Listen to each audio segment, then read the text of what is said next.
दबंगों के डर से एक महिला अपना घर छोड़कर दूसरे गांव में जाकर झोपड़ी में रहने को मजबूर। नमस्कार, आप देख रहे हैं द एक्सपोज इंडिया। हमारे चैनल पे पहली बार आ रहे हैं तो चैनल को सब्सक्राइब करें, शेयर करें, कमेंट करें। खबर जनपद श्रावस्ती के दबंगों के डर से एक महिला अपना घर छोड़कर दूसरे गाँव में जाकर झोपड़ी में रहने को मजबूर है। कुछ दबंग प्रवृत्ति के लोग महिला और उसके पति को जान से मारने की फिराक में रहते हैं। यही नहीं, दबंगों के हौसले इस कदर बुलंद हैं कि महिला के मोबाइल पर धमकी देकर कहते हैं कि उसके पति को मारकर उसका लाश गायब कर देंगे। महिला को गंदी गंदी भद्दी गालियां देकर उसका शारीरिक शोषण करने की बात करते हैं और उससे किसी स्थान पर बुलाने की धमकी दे रहे हैं। ऊपर से ये भी कह रहे हैं कि फ़ोन में रिकॉर्डिंग कर लो, जिसको सुनाना है सुना दो, मेरा कुछ कर नहीं पाएगा। इस धमकी से पति पत्नी इस कदर डरे सहमे हुए हैं कि रात को सो भी नहीं पाते हैं और हर वक्त जान का खतरा बना रहता। महिला शक्तिकरण, महिला सुरक्षा का दम भरने वाली श्रावस्ती पुलिस के राज में एक महिला आखिर कितना सुरक्षित है। महिलाओं की समस्या को सुनने तथा उसका त्वरित निस्तारण करने के लिए महिलाओं के लिए हर थाने में महिला हेल्प डेस्क बनाए गए हैं। इसके बावजूद भी पुलिस थाने पर आने वाली महिला फरियादियों की फरियाद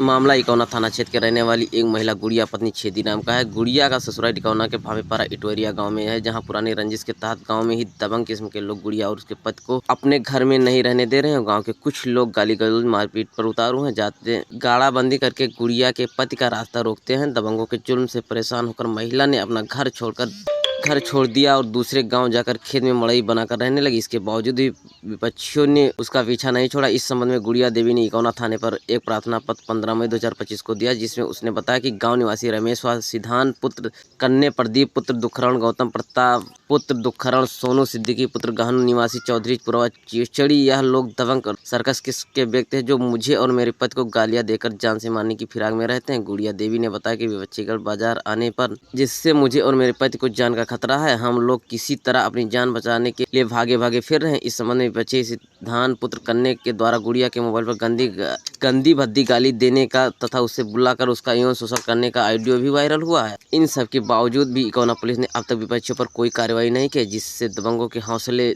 और बुलंद है। गुड़िया के द्वारा बताया गया है कि पूर्व में भी एक एप्लीकेशन मैंने दिया था, उस पर भी कोई कार्रवाई नहीं हुई थी। योगी सरकार की महिला सुरक्षा शक्तिकरण की मंशा पर इकौना पुलिस किस तरह पलीता लगा रही है, इसका उदाहरण देखिए। एक महिला दबंगों के डर से अपने घर में नहीं रह सकती, उसे जान बचाने के लिए दर दर भटकना पड़ रहा है। योगी सरकार में महिलाओं पर अत्याचार करने वाले गुंडे माफिया उत्तर प्रदेश छोड़ चुके हैं या फिर जेल में हैं या मेरा नाम गुड़िया है, भामेपारा के रहने वाले हैं।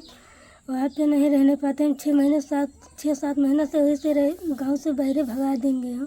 दर भटकते हैं और बोलते हैं गाँव पे आओगे तो मार डालेंगे और गंदी गंदी गाली देते हैं फ़ोन पे।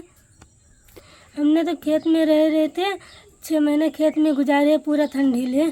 जब ज़्यादा धूप होने लगा है तो मेरे नंदी बोले चलो घर पे रहो, तो कब तक हम दूसरे घर पे रहेंगे, हमें हमारे घर पे रहने के अधिकार दीजिए। ससुराल हमारे भामेपारा है, मायका राधानगर है पायापुर। मेरे पति का नाम है छेदीराम। रमेश गौतम नहीं रहने देते हैं, सोनू मलानी हैं और वो सिद्धांत फ़ोन पे गाली बकते हैं गंदी जब बोलते हैं जहाँ मिल जाओगे तुम्हारे साथ बलात्कार कर देंगे, मार डालने के लिए। सिद्धांत नाम है और फ़ोन पे गाली बकते हैं गंदी कहते हैं आए के पायापुर मिलो तुम।